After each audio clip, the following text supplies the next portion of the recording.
Now that we've gone over the pros, we have to go over the negative.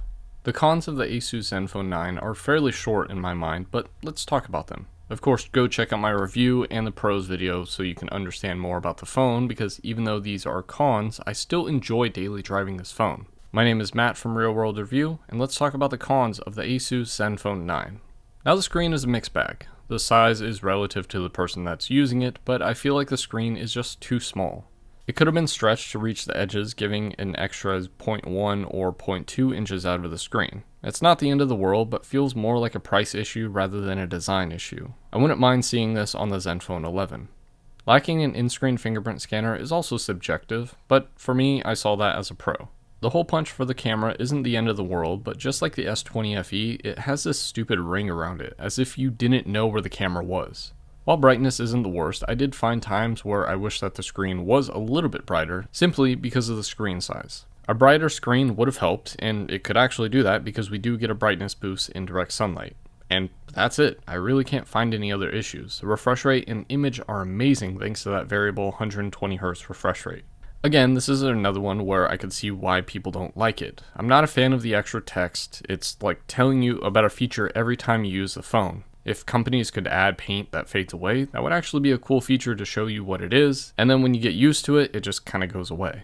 Anyways, the plastic back does ruin the premium feel, also because you're not touching plastic. The colors are kind of lacking, being only in red, white, blue, and black. Not to mention that you can only buy the top version of this phone in black. The phone is thick, but it's not to the point where it becomes uncomfortable, because it's not heavy. Even with that back, we don't get wireless charging, which I would have actually loved to see with how thick the phone is. But like I said, this phone looks nice. It looks like a gamer phone, but with a toned down cyberpunk feel. I think the phone looks nice with those huge cameras, but I get why people might find this strange. And this shouldn't come as a surprise, but the cameras aren't the best. Remember that this is still a phone that sells over $500, and there are a few iPhone and Samsung phones that will outperform this phone for less.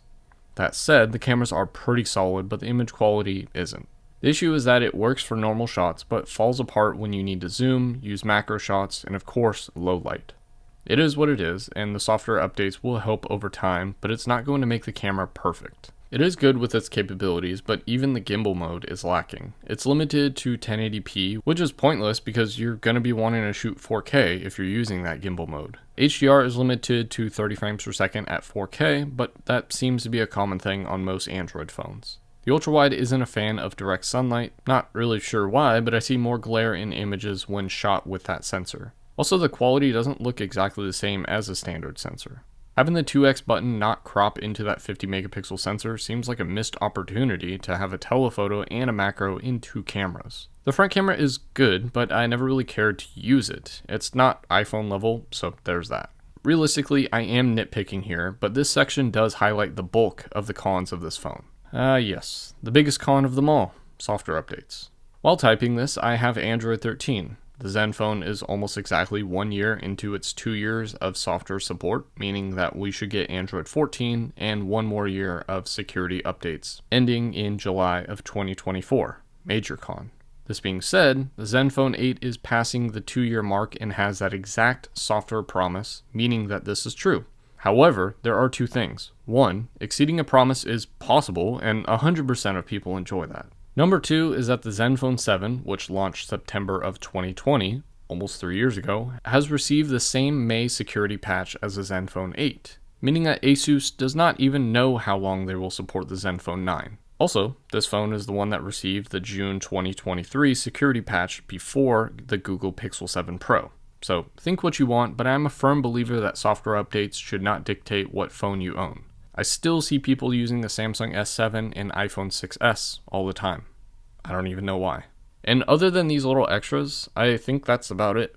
We have the biggest issue, which may be carrier support, seeing that I only get 5G out of one band on this phone, but if you need it for 4G, this is not a con. While the charging speed isn't bad at 30 watts, the USB-C 2.0 transfer speeds are annoying, seeing that this phone can download files fast, but transferring them takes forever.